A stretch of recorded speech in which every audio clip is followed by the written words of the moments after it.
Hey, and we are live for a special MMA Bloody Elbow Tete-a-Tete. Not even a vivisection. There's no shows this week to talk about, so we're not talking about fights. We are talking about women's bantamweight in the UFC in a post-Rousey world potentially, and Rousey right now, Tate, Holm, trifecta, all that. I am joined by my two co-hosts for all things WMMA video-wise on Bloody Elbow, and that is Dio and Victor Rodriguez. Thank you for joining me, gentlemen. Yeah. Yeah. That's all you bringing to the table? Yeah? Jesus. Okay, fine. That damn right. He's going Mark Hunt with this thing. He's going with the stoic, and that's fine. I respect that, though. That's fine. We'll do that. Yeah. Yeah. All right. So as you can tell, excitement level is at a fever pitch here for this. We could not be more ready, more happy about it. But yeah, I figure since we got an off week, we got nothing going on this week, we should find something new to talk about, switch shit up a little. And so I think the first thing I wanted to talk about is just, how much longer do you guys think Ronda Rousey is going to be in the UFC? Victor, what are your thoughts on that? Like, how long do you see Ronda Rousey sticking around from here on out? Okay, well, the thing with that is that there's a variety of variables that can influence this, and it really depends on what happens within, say, maybe the next 3 or 4 months. Now, what I mean by that is this. Prior to her losing to Holly Holm, we saw her, she was doing bit parts in Hollywood films, and then she's getting greenlit for the project on her own biopic, the Roadhouse remake, and things like that. And then after losing to Holm, it kind of took some shine off. There's probably some scheduling conflicts. Maybe some of these films were more of in a conceptual stage than in an actual let's start filming in 3 weeks type of thing. So apparently some of those things have either dried up or cooled off or gotten a little sparse. So, this whole idea of like, well, she's going to eventually just keep fighting until Hollywood becomes too lucrative for her to resist and move on and not get punched in the head for funsies. That definitely got a massive monkey wrench thrown in it, and a lot of times the film industry doesn't wait for a lot of people. So, especially not someone who's just in one of those. I mean, MMA is already a very "what have you done for me lately" type of thing. So you got to wonder really if that's going to still be as feasible. She still really has as viable a career in film and TV after she's done with fighting as she would have had, say, a year or so ago at this point. Now, given the way the current landscape is, we're not really sure where she is now. I mean, there's a lot of chatter, especially after Misha beating Holly Holm. Oh, she's going to start training again. This time she's going to be much more dedicated to it because she knows she can beat Misha. All these other narratives that, I mean, we haven't heard anything from Rousey officially, really, not in any serious capacity. So this could all just be speculation, as we tend to do as fans, where we like to project certain things onto people that we may be out of wishful thinking. I'm not really sure. I don't think it's really even guaranteed that she comes back now after this. I mean, we really have to see the healing process and what other opportunities are presented, and how the division continues to go on without her right now. So I don't So think it's really that. you're saying potentially that you don't think Rousey's coming back at all? No, I'm saying it's not a guarantee. I'm not totally sure. I think there's a good chance she comes back. I certainly do think there's a good chance. But I mean, if she doesn't, don't be too surprised. It's not. I don't think it's out of the question yet. So you're planning currently for a Rousey-less world as of today. I'm comfortable living in it. I mean, it's one of those things where Holly Holm is too. That's why she didn't want to wait. And it made perfect sense. What, she's going to go off and do a move and all this, and you got a champion sitting there doing nothing, collecting dust? Like, no, you have to rock with what you got, and that's just what it is. So Dio, are you as comfortable with this, Rousey wasteland as Vic is? Do you think that we're really just not going to see her fight again? I think we'll see her fight one more time at least. I think I don't know whether she's going to want to avenge the loss or go for the belt, but I think whatever happens, and being that this is that trifecta, I don't think she can beat Holm. Like I just don't. Like that's just not something that I see happening. And even against Tate, I don't know if she can do it a third time. Like Tate has improved, a good bit. Of course, she got outstruck by Holm, but just about everybody in the division is going to get outstruck by Holm. But yeah, I don't know. After seeing the last fight against Holm, I just, I see I see her coming back for one because she's an incredibly competitive person. Has been since back in the days of judo. Like I remember Luke Thomas talked with Roddy Ferguson and about how Rousey used to be when they would train. She would sit there and grapple with men that outweighed her by 150 pounds, and of course she'd lose, and then she'd get pissed off, sit there, cry on the mat, come back, and then eventually almost submit them. When she comes. So I see it's probably going to be like one more, and if she loses, I don't see it coming back. Wouldn't be the first time that she's not gotten what she wanted and then took her ball and went home. So, yeah, I mean, I think I would say that the UFC will get at least 2 fights out of her, and that's probably the best that we could expect is 1 year, 2 fights from now. Like maybe spring 2017, somewhere in there could be the second one, and I would bet that she will. And even if she wins both of them, that might be the end. Like if she beats Tate, because I don't think she's going to come back and fight Holm. I think that is not what she wants. It's not what the UFC wants. They want her back in there with Miesha Tate and getting that belt around her waist, and then she'll fight Holly Holm because she's going to have to. But is that, and I'm sorry, but is that really the angle that they need? I mean, here's the problem that I have with that. Yes, Miesha has the belt, and that does sell a lot of pay-per-views and tickets, but the revenge angle does play off a hell of a lot better. No, I get that, but I'm sure we're going to get to that too. The thing is that if you have somebody that they could lose one fight and be gone. Yeah, true. Yeah, you go for the option that's most likely to give you 2 fights over one. True. Yes. Because right now, Holm and Tate both still sell off the back of Rousey. Right. And so you hope, you put her in with Tate on the hope that she beats Tate, and then she fights Holm, and that way you get 2 fights rather than she goes in, she fights Holm, loses, and says, okay, fuck this, I'm going home. Right. And like I say, even if she won both of them, even if she came back and beat Holm, I think that would probably be the high point where she'd just be like, okay, you know what? I'm not going to try and do this again. Right. I mean, unless it's one of those things where, like, I see her if she comes back, let's say she takes a bout against Holm, which would make the most sense given that, number one, they're both coming off losses. I mean, Rousey getting finished in her last bout, getting an immediate title shot, coming back is it's stretching it away. It's not stretching it, but it shouldn't realistically happen if we're talking about merit. Of course, it doesn't always work on merit, and recently we've seen in the last maybe 2 years, it doesn't look like we're going back to those days. But fine, let's say that's what happens. I don't know. It's if she does get beat up bad enough, yeah, I can see her after that one bout maybe. Well, I mean, but maybe not though. I mean, maybe if she's really deciding, you know what, this whole thing, all this Hollywood stuff is nice, but I'm still making good money here and fighting decent enough money at least, and I can still do this for a good while. Maybe she might stick around. I'm just not banking on it. If she sticks for another maybe 4 or 5 fights. I'm just saying, like, right after the first Holm fight, she even said, she's like, I'm coming back. I want to fight her again, and if I don't win, I'm done. Yeah. And like that's probably about as real as it gets with her. Like I think that you could probably take that at least some face value. Yeah, no, that's true. But I mean, that's if she sticks with it. Fighters are fickle; they'll change their mind. She said she wanted to be retired by the age of 30. She's almost there. You never know. Really. In this, say at best we've got like a year and a half of Rousey in MMA, around MMA.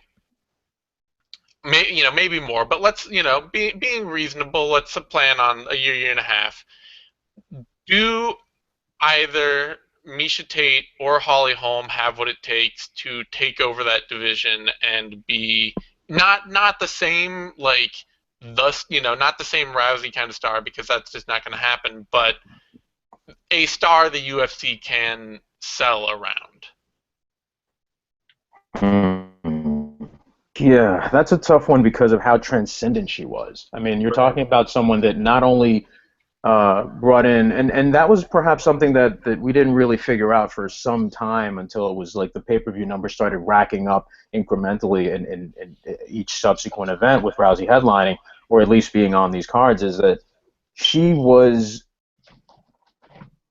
not only bringing in the MMA fans who wanted to either see her continue her dominance or watch her get beat up, but she was bringing in an unknown number of people from outside the sport, people who usually wouldn't watch MMA at all. Right. So you do have that to account for. I don't know if maybe Miesha could have some more crossover appeal. Holly seems like she could, but Holly's very demure, very calm. Like, she can represent herself very well as an ambassador for the sport, very much like GSP. But at the same time, I mean, like, they had her on what was it, Michael and Kelly and a couple other shows, and it was it was a little something like big for us because we're in the bubble, and it's like, oh look, we're getting mainstream attention for one of our one of the people in our sport. But I mean, I think Miesha would probably have a little more success in that. And even then, I don't know how far it would actually go. I think it really also matters how much the UFC's promotional machine decides to invest in her. And I think it could actually do a lot less pushing and get a little more juice out of Miesha than they would out of Holly. It's hard to predict because Rousey was just such a brash and electric personality in that regard. It's something that we weren't really used to. We're not used to seeing these women that are that outspoken and they're going out there and they're fighting, and then there's conversations about, hey, she could fight a man and win. Hyperbole aside, the fact that conversation is taking place, that does matter, and it gets it gets clicks, it sells magazines. So yeah, I mean that's pretty much where it's at. And neither one of them, obviously, as you mentioned, is going to take that same spot to that degree. Yeah, and I mean, so Dio, the question I still have is, at that point, will either of them even be dominant enough in the division to warrant that kind of spotlight? No. Yeah. Like, that's just flat out. Like, Rousey was something that both stylistically and personality-wise, that not just women's MMA, but MMA period, hadn't seen. Like, the plain and simple, And unlike so many of the rabid commenters that I used to have to ban on Bloody Elbow, outside of the MMA bubble, Rousey is incredibly popular. Yep. Like, wildly popular. The fact that at a Beyonce concert, and of course a lot of people in the MMA bubble aren't going to, Beyonce is huge. The fact that she was playing Ronda Rousey's Do Nothing Bitch speech at the beginning of her concerts, that's a huge thing.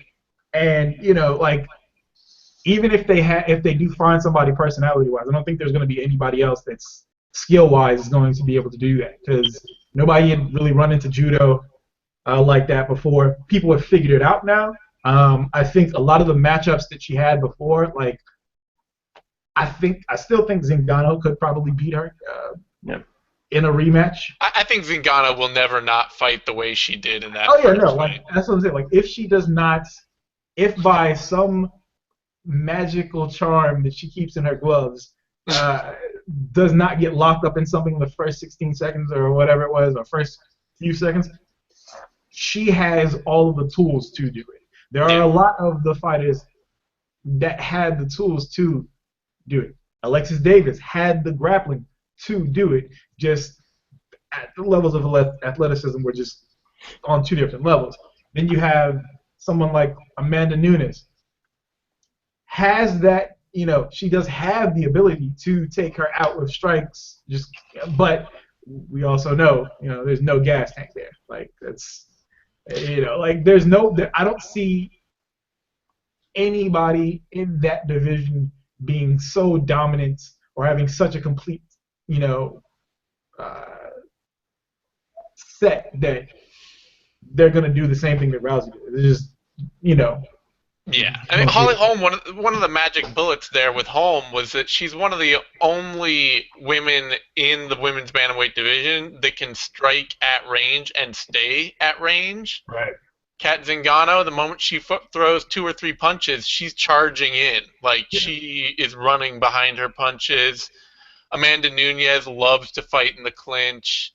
Like, most women strikers in that division love to clinch fight. And just play right into that game plan. Exactly. And you also have to account for the fact that you have a judo Olympian who, when you're at that level of judo competition, there's no feeling out process. You're going in, you're clinching, and you're going right to the ground, which, you know, MMA, especially in the women's divisions, there's a much more prolonged feeling out process in a lot of these bouts, and a lot of these women fell victim to that. And not only that, the fact that she's taking you down, usually with a head and arm throw or some variant of it, and she doesn't have to pass your guard because she's already got you in that scarf hold. And then from there, you know, she'll make short work of you, or she'll beat you up until you give up an arm or the neck or whatever. But that's the other thing. It's just stylistically, she was something that was so well suited for these very quick bouts, very convincing submission wins. That's another thing too. It's kind of a testament to what, you know, and this is something that Dio, you and I, we talked about this off record a bunch of times. It's just something that in MMA, you know, you see somebody punch someone else in the head, that registers easily with anybody because we've all been hit. But actually grabbing someone, manipulating their joints, not everybody understands what that is. The fact that Rousey was able to bring that and finish her fights that way in relatively less brutally violent fashion, but still win and be dominant, that kind of helped her as well to be a little more mainstream without looking as savage, you know, like the Ann Wolfe type thing in the world, and her presentation as well. So that's like another thing that we kind of tend to forget. Right, and like with the whole, you know, that's one of the things too that people, where folks, like with the whole Cyborg thing, be like, oh no, you just bring Cyborg over and you play a couple, you know, couple video packages together. It's like, no. That's a kind of violence that you cannot sell to the masses as it is now. No. You just can't.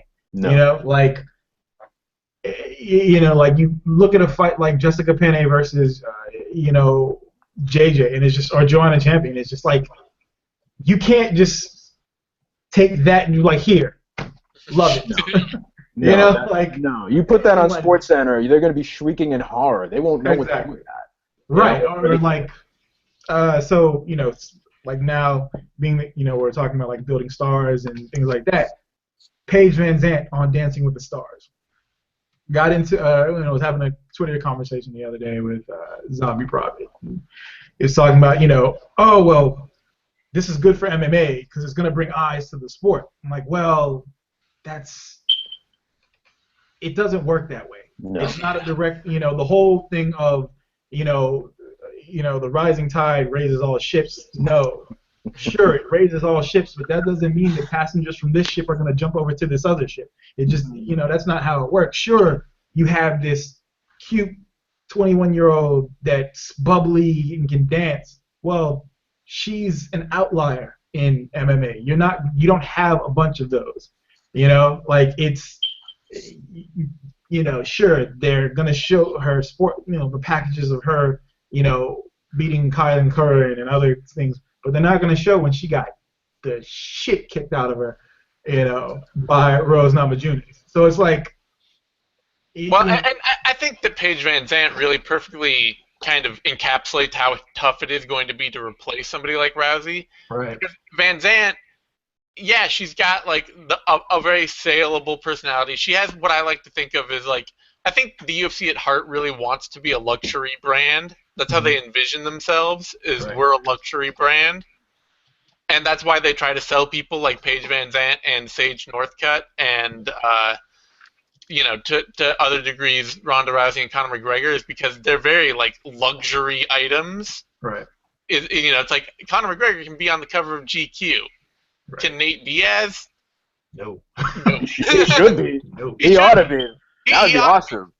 Yeah. But the thing with like Paige Van Zandt and to Holly Holm as well like, yeah, maybe they have a personality that can sell well, look that can sell well, but they don't actually have a fighting style that sells very That well. sells well. No, it sells them, but it doesn't sell the sport. And to your point about the independent contractor, the rising tide thing, that's like in an industry of independent contractors, that's going to be really tough. If The Rock being on Saturday Night Live didn't really help pro wrestling, why should we Yeah, assume that it's going to be similar with MMA in that Exactly. regard? And to another point here, as far as the violence goes, I mean, yeah, sure, you might have, let's say, a couple thousand people watch Dancing with the Stars and go, hey, that girl's pretty nice. Maybe I should watch her fight. They're not really. Are they really going to go out of their way? They might not necessarily subscribe to Fight Pass to do it. They Yeah. might put her on a Fox show or something like that to But gain they're some. not going to shell out $60 goddamn No, to do this. they Like, sure as hell. But once they really get to the reality of the fact that this is a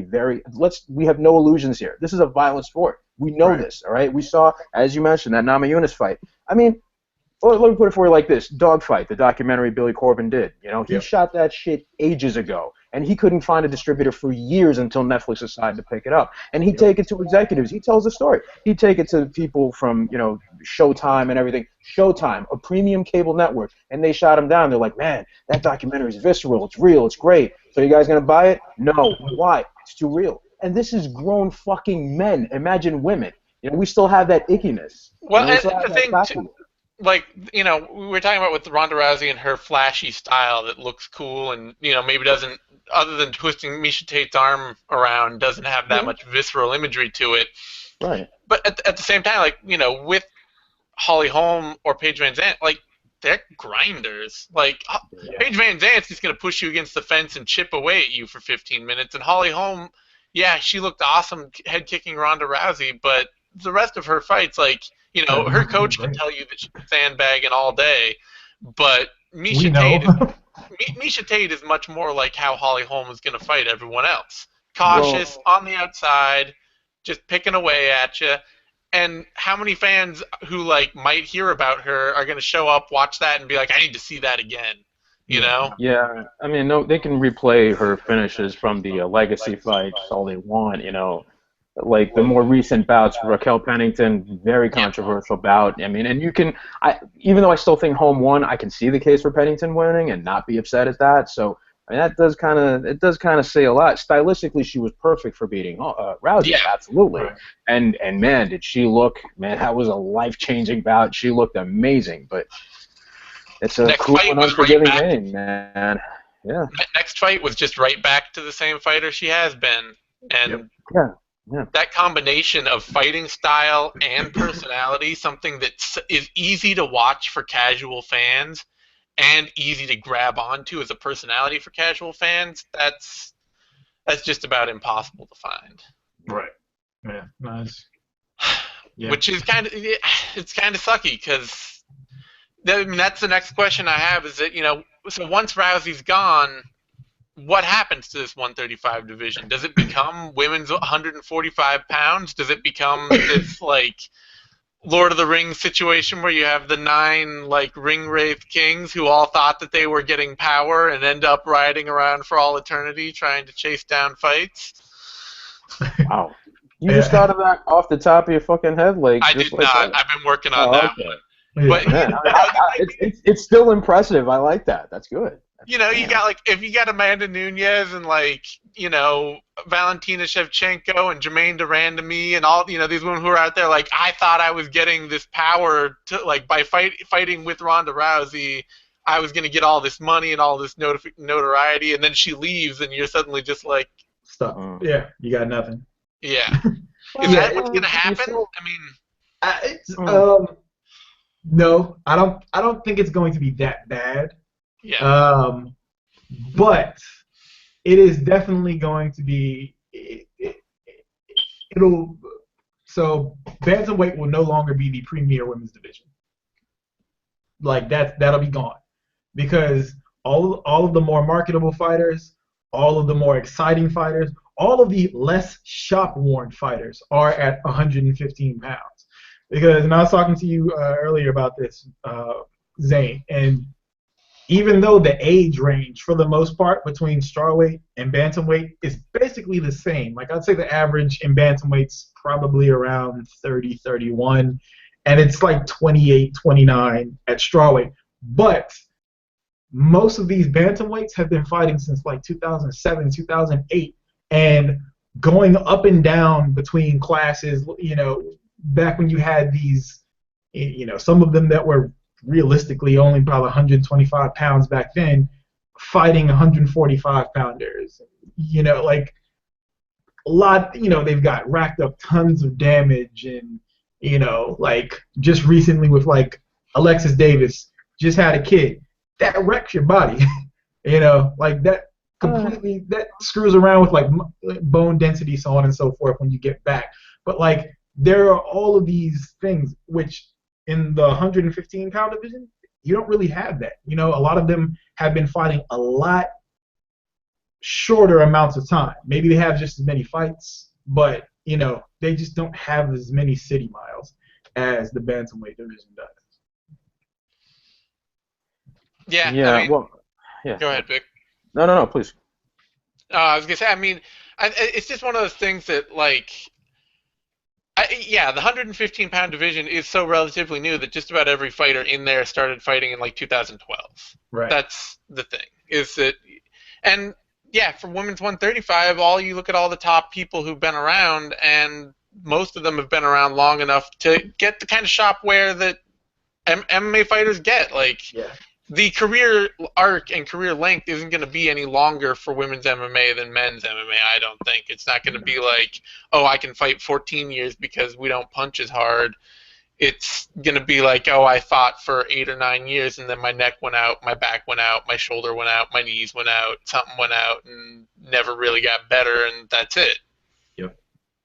Yeah, well, I mean, there's 2 points here regarding that. Number one, I think that the UFC maybe, and I don't know if this is just some kind of happy coincidence, but I'm willing to give them credit and say that it was this. But I do think that they pretty much saw once the Rousey show was that profitable and people were far more comfortable with watching women's MMA, they thought, you know what, maybe we should introduce this 115 division because, number one, far better athletes overall, and I mean, and that's not to discredit anyone at 135. It's just that they seem to be much more well-rounded, a lot of these women. As you guys mentioned, they're less beat up over time, even though, I mean, you have people who've had less MMA fights like Jermaine Durandamy, but she's been doing kickboxing for a while, or someone like Amanda, well, no, I don't know about Amanda Nunes, it's probably not a good example. But the point is that you have... Kaufman, yeah, Sarah Kaufman. exactly. Sarah Kaufman's been fighting for a long time as well, so it's like you have a lot less of that at 115. And not only that these fighters, by and large, even if you take out the average, most of them are, say, under the age of 27, right? So they've been in the fight game not just for a shorter period of time, but they've been at that one point where the evolution of MMA has actually probably been the richest. Somewhere within the last 5 years or so, we've really seen a lot of tweaks and changes about how the game works, about what positions are best and how to approach training, how to cut weight properly. You're not having all this jumping around, as you mentioned. I mean, Angela Magana, didn't she fight at 145 or something like that? I mean, Probably. we've had exactly. To add to that you were saying, so like with the training thing, before, like you would have like one woman at the gym and they were treated with kid gloves.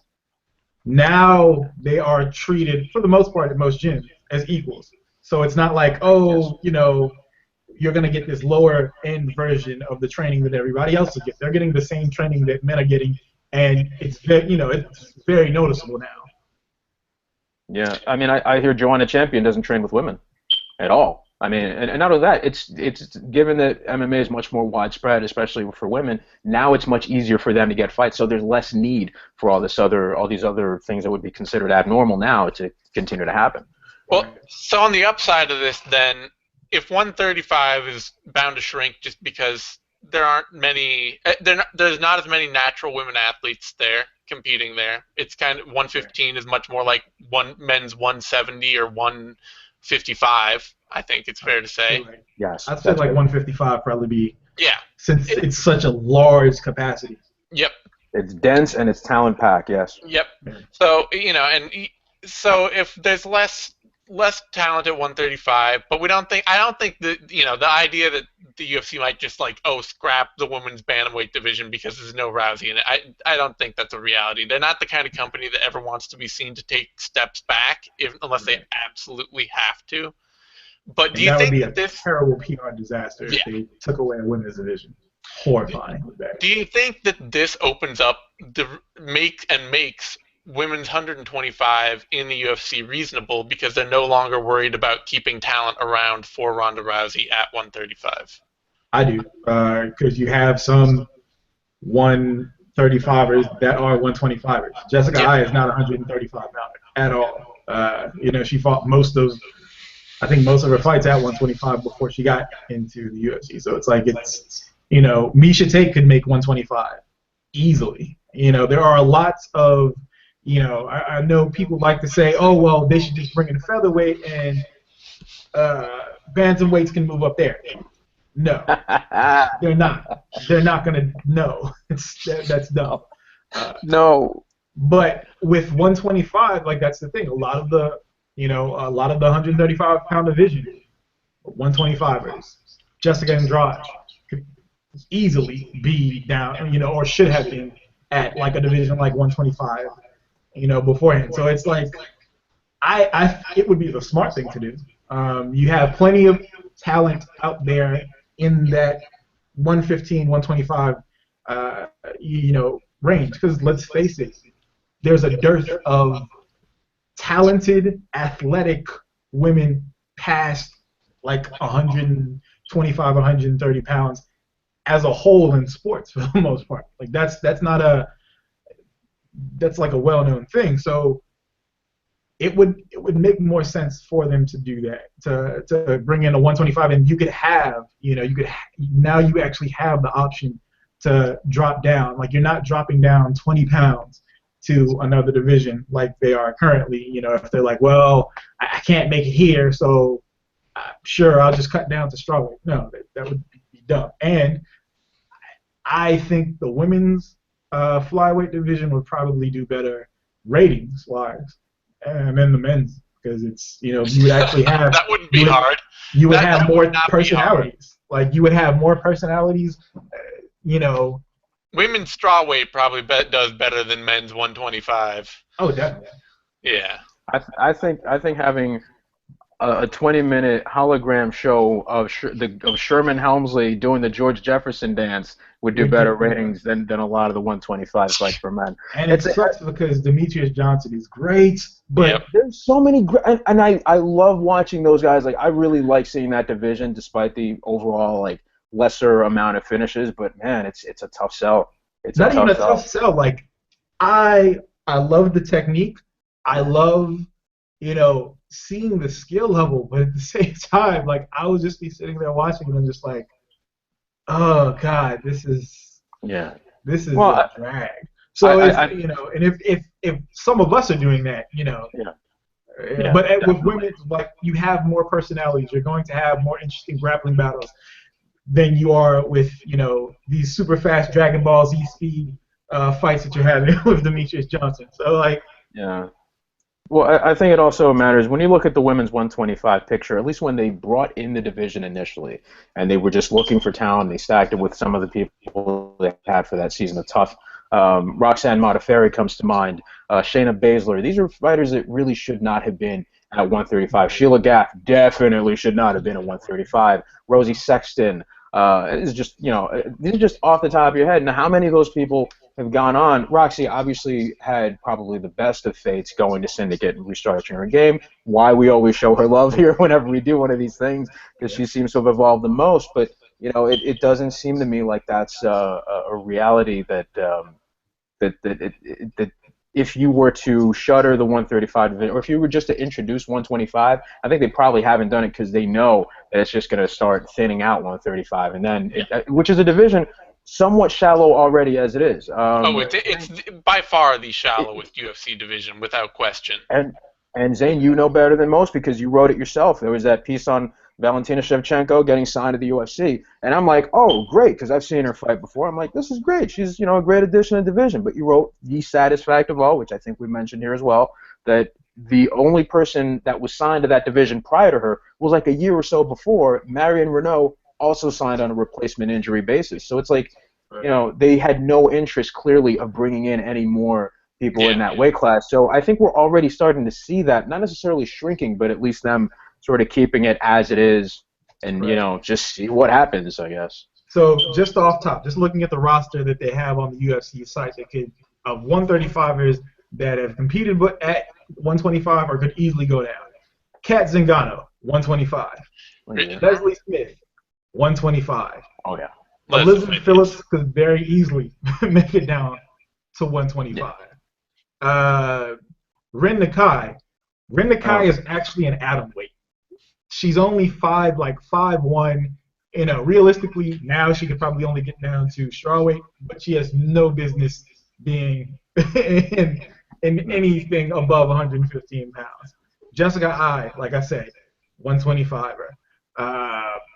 She's pretty small.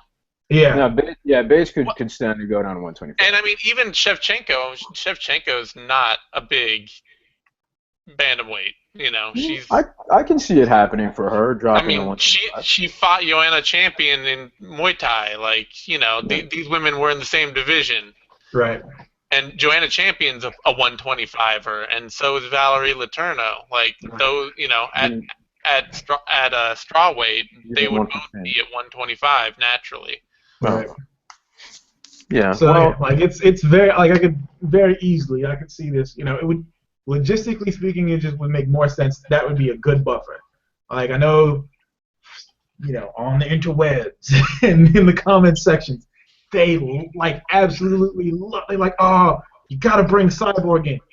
No. Cool. If you want to bring Cyborg in, I think they will, but they're just going to do it on a show fight basis. Exactly, because there's nothing. With 125, you have a ton of talent, or how you have a good amount of talent in the UFC already.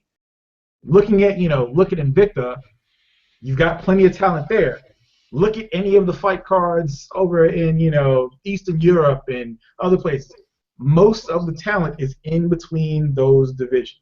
There's really nothing above. So if it is, it's just really out of shape people who could be fighting way lower than they are. God, that Bellator fight with Josette Cotton, my God. Oh, it was a 155 fight that ended up with both of them being 170. Right. Yeah. And it's when you have stuff like that, or when you have to search high and low, and that's one of the things that, the Cyborg fights that she's had. She hasn't faced any real competition in since that Muay Thai fight she took against Jarina Bars. When Jarina Bars made her meet Jesus twice in that match. Wow. That's probably the only time we've seen her really face adversity, right? I mean, she's never faced anything outside of her first fight against Erica Pais, where she got double heel hooked. Don't even know how the fuck you do that. But I thought it was a double knee bar, the Russian Cowboy. Or double knee bar, right? So it's but it's you have outside of that, she hasn't faced. I guess the stiffest competition was Gina Carano, and so Gina Carano and Marloes Coenen. Yeah, Coenen. That's what I was gonna say. But who didn't want that? The thing is though, she has fought all the best competition available. Cyborg. It's not like she's ducking. Right, but that's the thing. Yeah. Right. If that's the best that you've been able to fight, the most competition you've had have been spaced out by 3 or 4 years apiece. That's a problem. Yeah. That's a very big problem. We're finally at a point where, at least in Invicta, 145 is the 2002 Detroit Pistons. They're truly rebuilding. You can see the effort that they're taking to really get something to eventually be the 2006 Detroit Pistons. You know what I'm saying? They're at least trying to build those pieces together, get some fighters in there that are much more athletic and exciting, doing what they're doing. But man, Cyborg is just so far ahead. It's not. No. There's just no way. They're not going to bring her in to establish a weight class into the UFC. As you mentioned, and it's interesting if they'll do it on a per-show basis or if she'll finally drop all the pretense and maybe George Lockhart, all the things that he's been saying for the last year and a half, it's true, and maybe we've been roped into this whole false thing, but maybe she can make 135. I don't know. I don't even care about that at this point. Yeah, whatever. Me neither. I don't think we should either. No. I think the big thing with Cyborg at this point is that since she's already basically getting showcase fights in Invicta, Yeah. then Wouldn't hurt the to get him in the UFC, UFC. those showcase fights might as well get booked for UFC cards instead. Like, Yeah. why not just take whatever Invicta booking she's got, bump it to a UFC card, and Right. And let's be real.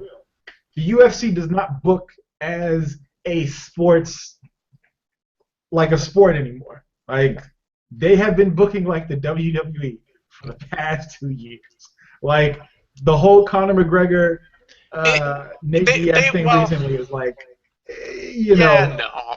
I think or it just depends the on fact the that people are coming off of losses, getting title shots. Whoever's more popular or whoever we think is gonna move the needle more, like that is, you know, if you're doing that, bringing Cyborg in for one-offs, cool. Yeah, I mean, I think it's always been that way. It's just that they've never had anybody as big as Ronda Rousey or Conor McGregor that to like really just make it obvious. Right. Like, you know, they used to give guys like Randy Couture title shots off losses and stuff like that, and it's kind of like, you know, it's always kind of been there, but right now, like, it's that thing you make room for your stars. Your stars are what it's all about, and no, they're still booking the rest of their, you know, divisions. 99% of their fights are getting booked on an absolutely straight across, prototypical. Okay, these guys have similar experience. They're both coming off a win. We'll book that fight, but Conor McGregor's out there fucking everything up for everybody. Yeah, well, and that's the thing. Like Sean, so anything, like I'm starting to think that like there's a third booker. So you have Sean Shelby, Joe Silva, and then you have the other guy that just does all the crazy shit. Because like Sean Shelby, great. Joe Silva, usually pretty great, except for when he books for Eric Silva. Anytime Eric Silva comes in, it was like I can tell he probably just has like a book of like pictures of all the fighters, and he gets to his and he's like, oh fuck this guy, and just like draws dicks all over his face and then puts him in the worst matchups possible. But yeah. Well, I mean, listen, there's two things on that too. It's the fact that Eric Silva's wins are usually against subpar opponents that we never hear from again. And also the fact that that infamous gif of Stun Gun Kim knocking out Eric Silva, and you see outside the cage going, oh, from the first shot, and then he gets up and goes, holy fuck, after the second one. That third booker, you don't have to be coy. We know it's Lorenzo Fertitta. Come on, we can say, I ain't scared of him. I'll fight you. No, as far as merit and all that is concerned, I do have to agree with Zane here. There are situations in which there is a lot of that circus stuff, and it's probably for the bigger events. But yeah, I mean, it does seem like there's still, and it depends on the weight class too, as far as how merit is being used as Frank Edgar. Well, yeah, unfortunately, yeah, you do have a situation, Frank Edgar, but again, you look at welterweight, you don't really see that happening. You know, you don't see that happen. Well, to a degree, maybe at heavyweight, but you know, it's like it is. All I gotta say for Frankie Edgar, I'm getting this out there, even though it's the wrong show, but just for the platform's sake, if Frankie Edgar wanted to be champ so bad, he should have beat Jose Aldo. Ooh. Wow. Ooh. I'm just saying, it's not like he wasn't there fighting for that belt, you know? Yeah, I guess. I mean, shit. That's damn. Like, I feel bad now. Shit.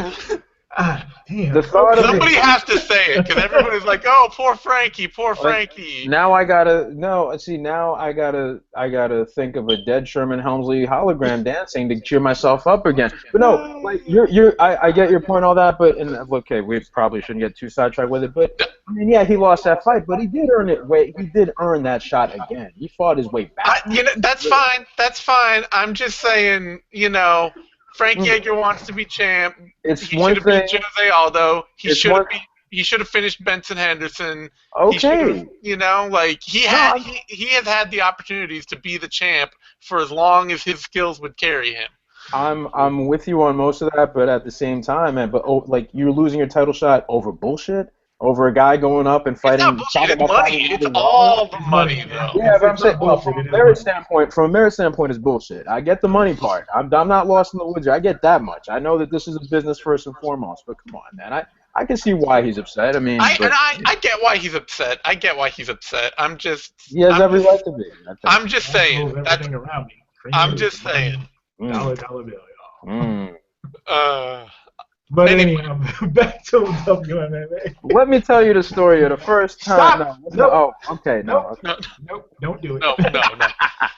So, yeah, I mean, I think the thing for me is that I don't think there's any way Ronda Rousey leaves and women's bantamweight doesn't die a little. Like, and Oh yeah, just definitely. It will definitely die a little bit. Yeah, like significantly to the point that we notice. It's not going to just like go away. It maybe not won't wither away to a husk, right. but it'll lose a lot of the luster. Yeah. And if it opens up 125, there will probably be like 2 or 3 years where 125 and 135 both have 15 fighters in them, Right. and the UFC just cannot bring themselves to sign more.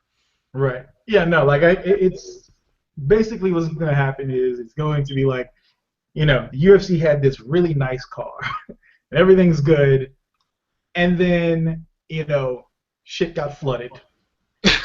They fixed everything on the inside, but the car is still going to have water damage no matter what you do from now on. So, like, you're all, when you take away biggest stars, not just the biggest star, or, well, I guess you could arguably say Conor McGregor is just as big as it, but when you have the biggest star in the women's divisions, period. Ronda Rousey is the biggest. She's the biggest star in the yeah. history of MMA, Like, crossover-wise. you take that away, whatever division that was attached to is going to die a bit inside. Like, yeah, it's just going to happen.